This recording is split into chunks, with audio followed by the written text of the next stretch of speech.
Waalaikumsalam warahmatullahi wabarakatuh. Fatimah membuka pintu, ternyata tidak ada orang di depan pintu. Rasulullah lalu bersabda, sudah ada di damping saya. Malaikat pencabut nyawa berkata, ya Muhammad, hari ini aku diperintah Allah untuk mencabut ruhmu. Menurutmu bagaimana? Kira-kira kalau Bapak ditanya seperti itu, apa jawaban Bapak? Kalau saya ada saat hari ini Allah perintah untuk mencabut rohmu, maka saya akan menjawab, tunggu dulu, istri saya baru satu. Rasulullah menjawabnya, wahai malaikat, 24 nabi dan rasul senior saya, 24 nabi dan rasul pendahulu saya, setelah mereka melaksanakan tugas, mereka pun menghadap kepada Allah. Hari ini saya siap menghadap, tapi saya lihat ini ada keanehan. Apa ya Rasulullah? Mana malaikat Jibril? Kok tidak ada di antara kalian? Mana sahabat saya? Mana Jibril? Malaikat pencabut nyawa berkata, Jibril menunggu di atas langit. Dia tidak datang untuk menyertai kami. Lalu Nabi perintahkan, kau panggil dulu. Ada perkara yang penting yang ingin saya tanyakan kepada Jibril. Setelah itu saya siap menghadap kepada Allah. Naiklah penyakit pencabut nyawa dan berkata kepada Jibril, ya Jibril, engkau dicari sahabatmu, turunlah engkau menyertai kami. Turun malaikat Jibril, lalu ketemu dengan Nabi. Nabi bertanya kepada Jibril, ya Jibril, kalau hari ini aku harus menghadap kepada Allah, tolong berikan saya berita gembira, tolong perdengarkan saya kalimat yang nikmat di telinga saya. Lalu Jibril bersabda, ya Muhammad, saya dapat berita gembira dari Allah. Seluruh malaikat yang pernah Allah ciptakan antri untuk menyambut rohmu ya Muhammad. Apalagi ya Jibril, ya Muhammad, seluruh nabi 24 haram masuk surga sebelum engkau lebih dulu. Meskipun engkau nabi paling terakhir, tapi Allah memberikan garansi dan jaminan haram seluruh nabi dan rasul masuk ke dalam surga sebelum engkau lebih dulu ya Muhammad. Nabi mengucapkan alhamdulillah. Apalagi ya Jibril, ya Muhammad, jika engkau punya dosa dan kesalahan, Allah telah mengampuni dosa dan kesalahanmu. Nabi bersabda alhamdulillah. Tapi ya Jibril, itu kan saya, itu diri saya. Ya Jibril, saya tidak cemas soal diri saya tidak ragu soal diri saya. Yang saya cemaskan umatku ya Jibril. Bagaimana umatku sepeninggal aku kelak? Subhanallah, Nabi tidak mencemaskan anaknya, Nabi tidak mencemaskan istri beliau, Nabi tidak mencemaskan keluarga beliau. Yang beliau cemaskan umatku ya Jibril. Jibril lalu berkata, baiklah kalau begitu ya Muhammad, nantikan saya. Jibril lalu menghadap kepada Allah. Selang beberapa saat muncul kembali dan berkata, ya Muhammad, aku telah mendapat berita gembira dari Allah. Meskipun engkau sudah tidak di tengah-tengah mereka, meskipun engkau sudah tidak berada di tengah umatmu, selama umatmu berpegang kepada Quran dan Sunnah, mereka akan selamat dunia sampai di akhirat. Mendengar ini Rasulullah lalu tersenyum dan berkata, alhamdulillah, segala puji bagi Allah. Malaikat pencabut nyawa, silahkan laksanakan tugasmu.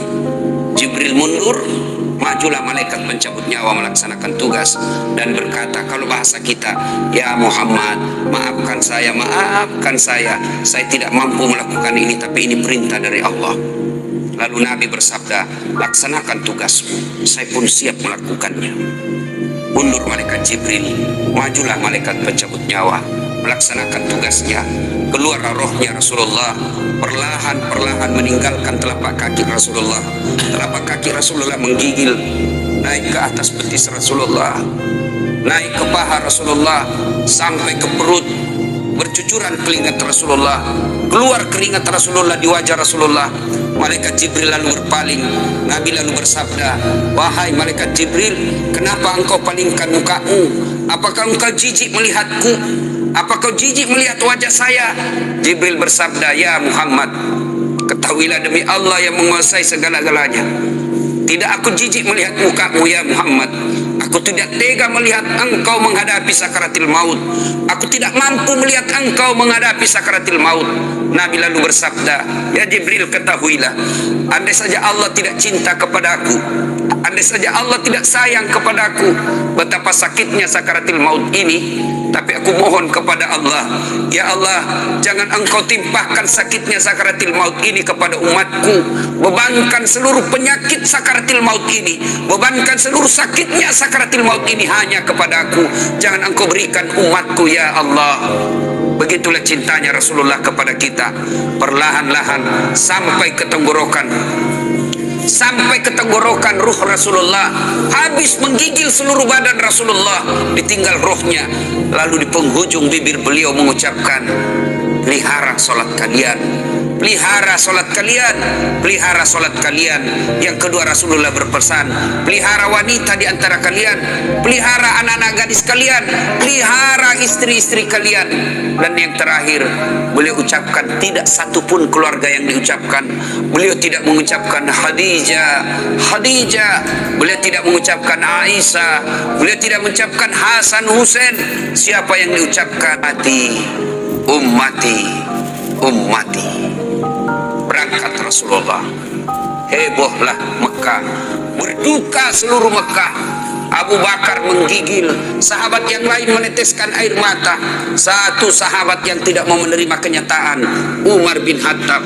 Ketika disampaikan orang-orang, Rasulullah telah meninggalkan kita, Rasulullah telah menghadap kepada Allah, heboh satu Mekah.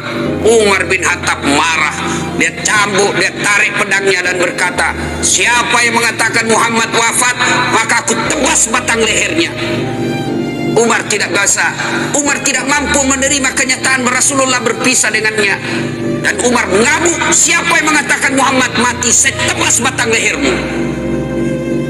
Tampil Abu Bakar Siddiq berdiri di depan rumah Rasulullah dan bersabda dan berkata, siapa yang menyembah Muhammad, sesungguhnya Muhammad telah menghadap kepada Tuhannya. Tapi siapa yang menghadap menyembah Allah, Allah tidak akan mati, Allah akan abadi selama-lamanya. Mendengar ini lunglai seluruh badan Umar, jatuh sempoyongan, tidak mampu berdiri. Begitu menyadari Rasulullah telah meninggalkannya. Begitulah para sahabat mencintai Rasulullah. Bagaimana cinta kita kepada Rasulullah? Kita lebih cinta kepada mobil daripada cinta kepada Rasulullah. Kita lebih cinta kepada harta daripada cinta kepada Rasulullah. Kalau Rasulullah bukan cuma di dunia beliau cinta kepada kita, sampai di akhirat beliau mencintai kita. Dijelaskan dalam riwayat, ketika hari kebangkitan kelak, hari kiamat telah berlalu, seluruh makhluk binasa. Allah perintahkan kepada malaikat Jibril, ya Jibril, kau bangkitkan seluruh manusia, kau cari makam Muhammad, kekasihku Muhammad, kau bangkitkan Muhammad. Lalu malaikat Jibril berdoa kepada Allah, ya Allah, berikan saya tanda untuk menemukan makam Rasulullah. Bayangkan habis kiamat, porak-poranda dunia, berantakan dunia, lalu disuruh mencari, Jibril disuruh mencari makam Rasulullah. Dengan izin Allah, makam Rasulullah mengeluarkan asap. Lalu jasad Rasulullah bangkit. Seperti kalau Bapak lihat sirkus, naik jasad Rasulullah terangkat, ya kira-kira seperti ini. Naik badan Rasulullah, lalu Rasulullah badannya demi Allah diriwayatkan tidak rusak, tidak dimakan ular, tidak dihancurkan tanah, seperti badan Rasulullah ketika hidup. Bangkit Rasulullah seolah baru bangun dari tidurnya. Dia gosok mata Rasulullah. Begitu terbuka mata Rasulullah seolah bangun dari tidur. Begitu dia buka, nampak ada Jibril di depannya. Lalu Rasulullah berkata kepada Jibril, ya Jibril, hari apa ini? Jibril menjawab, ya Muhammad, inilah hari kebangkitan seperti yang Allah janjikan kepada kalian. Kira-kira saat itu siapa yang dicari Rasulullah? Apakah beliau mencari bapaknya yang tidak pernah dilihat sama sekali? Apakah beliau mencari ibunya yang hanya 2 tahun 4 hari bersamanya? Apakah beliau mencari cucu kesayangan beliau Hasan Husain? Tidak. Tidak satu pun keluarga beliau yang dia cari. Pada saat itu Rasulullah bersabda, ya Jibril, kalau ini hari kebangkitan, Aina ummati, mana umatku, mana umatku Jibril. Kita yang dicarinya. Begitu cintanya Rasulullah kepada